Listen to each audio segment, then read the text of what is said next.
Investir avec un petit budget et réussir à gagner gros. Le rêve, non? Avoir accès à la bourse sans être obligé d'investir des milliers d'euros. C'est le souhait de beaucoup. Eh bien, vous savez quoi? Ce n'est pas un rêve, mais bien la réalité. Les penny stocks, vous connaissez? Ce sont des actions qui valent quelques euros ou même quelques centimes et qui peuvent vous rapporter très gros. Enfin ça, c'est la théorie. Parce qu'on va voir qu'en pratique, il faut être un peu plus prudent parce que comme souvent, le diable se cache dans les détails. Avant de commencer, si vous n'êtes pas encore abonné, n'oubliez pas de cliquer sur le bouton juste en dessous et d'activer les notifications pour être sûr de ne rien rater des publications de la chaîne. Et si la vidéo vous plaît, n'oubliez pas le petit pouce bleu en l'air. Et maintenant, allez, c'est parti!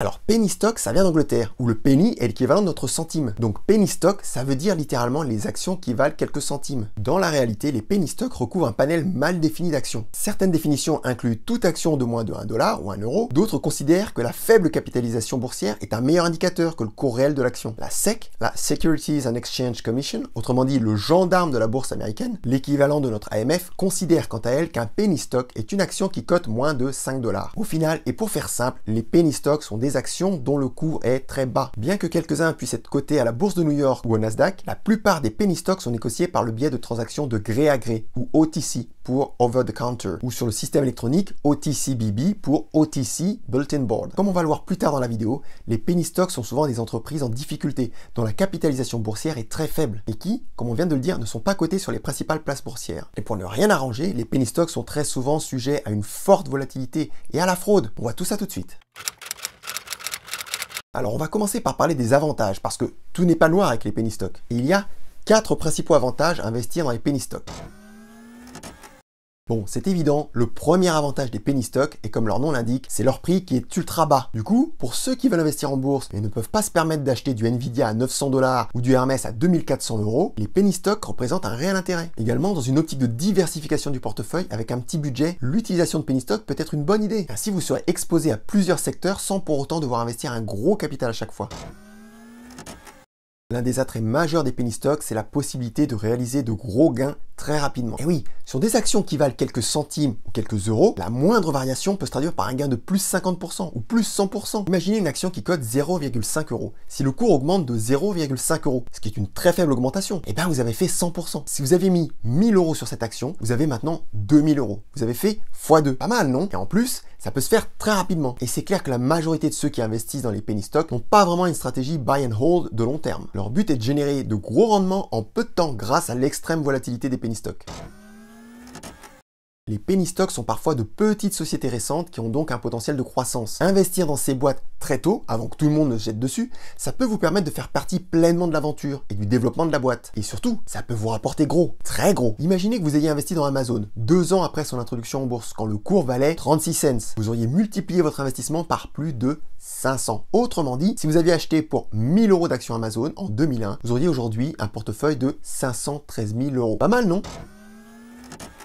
Alors on en parle juste après dans les inconvénients, puisque la volatilité est clairement un risque. Mais c'est aussi un avantage, puisque c'est ce qui permet aux investisseurs d'engranger des gains rapides. Si le prix de l'action varie fortement, c'est là que vous pouvez faire plus 100 ou plus 200% hyper rapidement. On le verra tout à l'heure, le plus important si vous voulez investir dans les penny stocks, c'est de respecter certaines règles et de faire attention aux arnaques. Alors, si on peut espérer de gros rendements en investissement sur des actions qui cotent quelques centimes, vous vous doutez bien qu'il y a un revers à la médaille. Bah oui, jusqu'à présent, on n'a pas encore vu de stratégie sans risque en bourse. Et qui dit gros gain potentiel, dit gros risque. Et dans ce domaine, il y a quelques risques qu'il faut bien avoir en tête quand on investit dans ce genre d'action.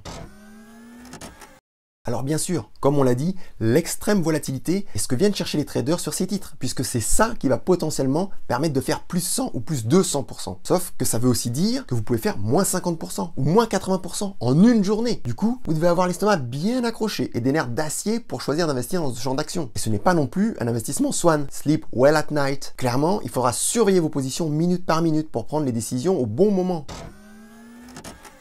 Les principales bourses comme le New York Stock Exchange ou le Nasdaq ont des exigences strictes en matière de déclaration de données financières. Les rapports trimestriels sur les bénéfices ne sont pas quelque chose que les entreprises font par bonté de cœur, mais bien parce que les autorités financières les exigent. Comme on l'a vu précédemment, de nombreux penny stocks se négocient de gré à gré par l'intermédiaire de réseaux de courtiers négociants. Ils ne sont pas soumis à ces exigences. Dans ce cas, il sera compliqué de trouver des données financières précises sur ces actions. Et la transparence n'est pas spécialement le fort de ces entreprises. Les penny stocks n'ont pas seulement un cours d'action de quelques centimes ou euros, ils ont également de faibles capitalisations boursières et un faible volume d'échange. Une action avec un cours faible peut toujours avoir beaucoup de volume, mais la combinaison prix bas et faible volume attire les escrocs comme un pot de miel attire les mouches. On en parlera tout à l'heure, mais je vous dis dès à présent, méfiez-vous de tout prétendu spécialiste de la bourse qui prétend avoir trouvé le prochain Amazon ou Tesla. Il y a de grandes chances qu'il essaie de vous faire acheter des actions illiquides d'un penny stock qu'il a en portefeuille et qu'il veut vendre. Les volumes d'échange sur les penny stocks sont souvent très faibles, comme on l'a dit, avec peu d'acheteurs ou de vendeurs. Et ça, quand on investit, c'est une donnée importante à prendre en compte. Eh oui, si l'action que vous avez achetée pour 10 centimes vaut maintenant 75 centimes, mais que vous ne pouvez pas la vendre parce qu'il n'y a pas d'acheteurs, vous ne pourrez pas engranger votre plus-value puisque vous ne pourrez pas vendre. C'est rageant, non? En gros, avec des penny stocks, vous pouvez faire des bénéfices sur le papier, mais ça peut être plus compliqué de réaliser vos gains. Alors je le mets en dernier, mais c'est bien évidemment le risque numéro 1 quand vous investissez sur des penny stocks. Pour la plupart de ces sociétés, si leurs actions se négocient à quelques centimes, c'est parce que la boîte est en grande difficulté. Ça peut venir de plusieurs facteurs, comme des pratiques comptables douteuses, une mauvaise gestion, ou qu'ils ont peu de chances de mettre leurs produits sur le marché. L'exemple parfait, ce sont les petites sociétés de biotechnologie qui fabriquent des médicaments avec peu d'espoir de succès. Leurs actions valent souvent moins d'1 €. Il y a beaucoup d'actions qui se négocient entre 1 $ et 5 $ par action et qu'on peut trouver sur les grandes bourses comme le New York Stock Exchange et le Nasdaq ou les bourses européennes. Ça réduit considérablement vos chances de tomber sans le savoir sur une fraude. La liquidité offerte sur ces principales places boursières est également bien meilleure que sur le marché de gré à gré. De plus, vous pourrez probablement acheter des actions en utilisant un courtier traditionnel au lieu d'utiliser des méthodes de gré à gré, ce qui rendra le trading beaucoup plus facile. Bien qu'il soit plus difficile de trouver des informations fiables sur les penny stocks, vous pouvez essayer de faire vos recherches sur internet pour essayer de trouver des informations intéressantes pour votre investissement. Et encore une fois, si vous choisissez des sociétés qui sont cotées sur les principales places boursières, vous aurez accès aux informations que la société doit obligatoirement fournir.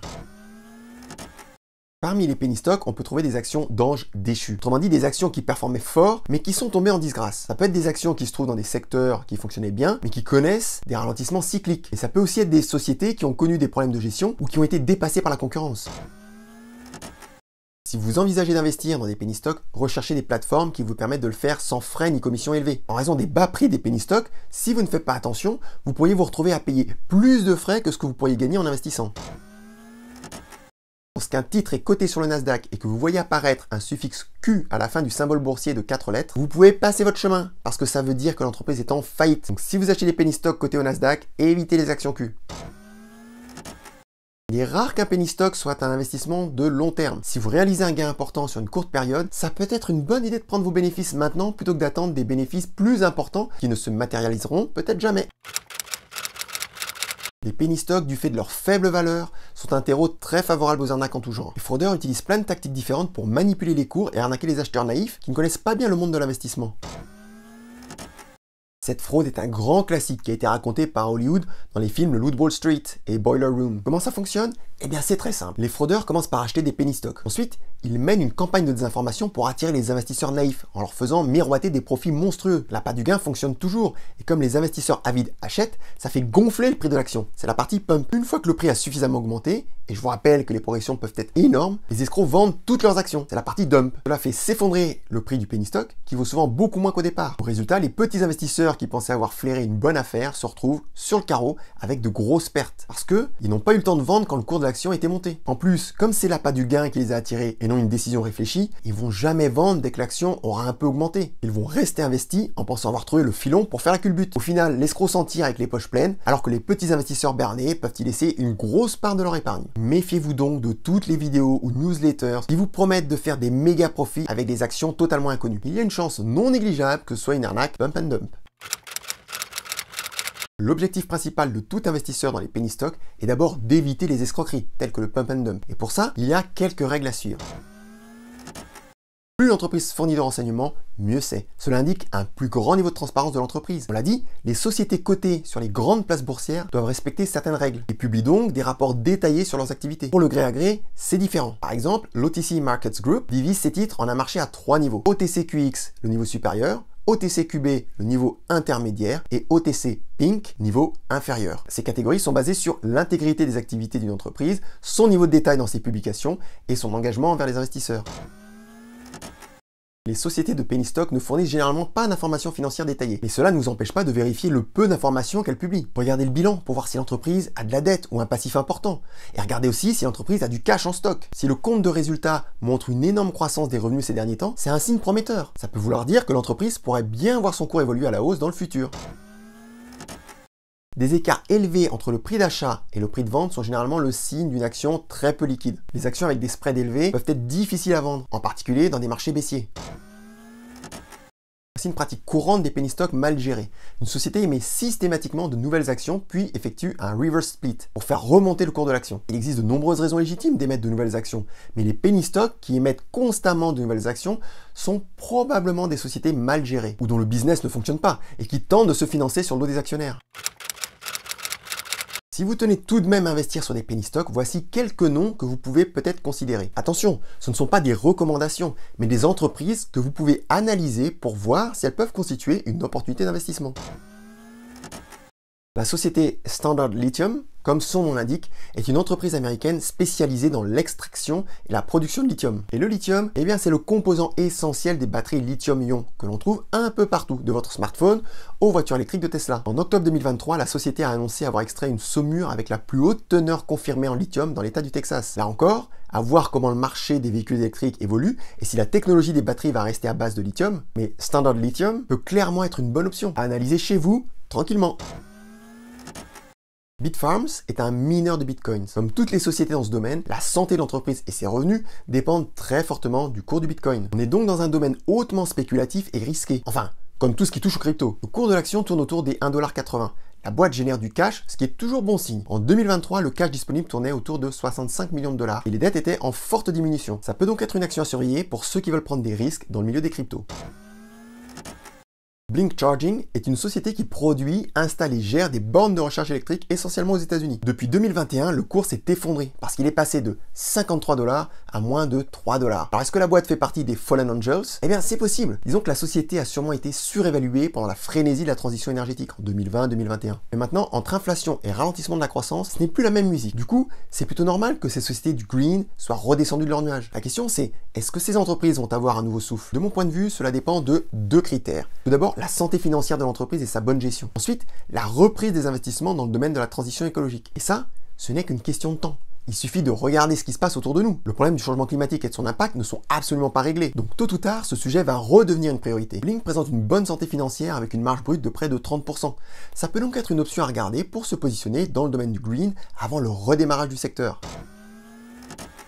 Plug Power est une entreprise américaine spécialisée dans le développement de piles à combustible et la production d'hydrogène vert. Tout comme Blink, l'entreprise a été surévaluée en 2020-2021 et est maintenant totalement délaissée avec un cours qui est passé de 65 $ à 2,5 $. Et vu la trajectoire du cours, on ne peut pas dire que ça inspire confiance pour la suite. Et comme pour Blink, l'évolution à la hausse du cours est dépendante du retour de la transition écologique sur le devant de la scène. C'est pas le cas pour le moment, mais il y a bien un jour où l'inflation et les taux élevés seront derrière nous. Il sera alors plus facile d'emprunter et de financer les entreprises. Le changement climatique fera son retour sur la liste des priorités. La direction de l'entreprise est très ambitieuse puisqu'elle vise un chiffre d'affaires de 20 milliards $ d'ici 2030. Il peut donc être intéressant de suivre cette valeur qui peut présenter un potentiel plus qu'intéressant. En Europe et en France, on a le même profil et la même trajectoire pour McPhy Energy, qui fait aussi du business dans l'hydrogène.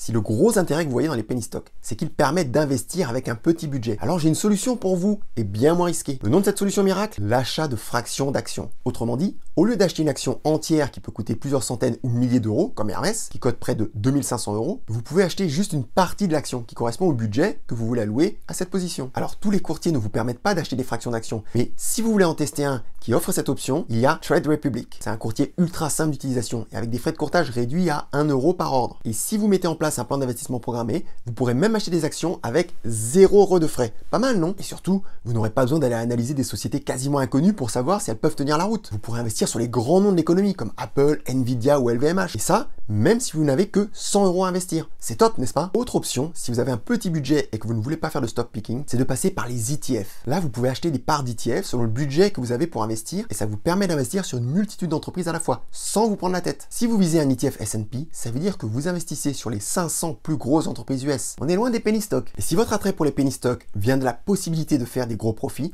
dans ce cas, je vous conseille d'aller voir du côté des turbos. Là, les rendements peuvent être gros, voire très gros. Mais surtout, c'est vous qui fixez le risque. Et vous pouvez choisir des indices ou des boîtes solides comme Microsoft ou Apple pour votre scénario d'investissement. Là encore, on est loin des sociétés obscures qui peuplent la liste des penny stocks.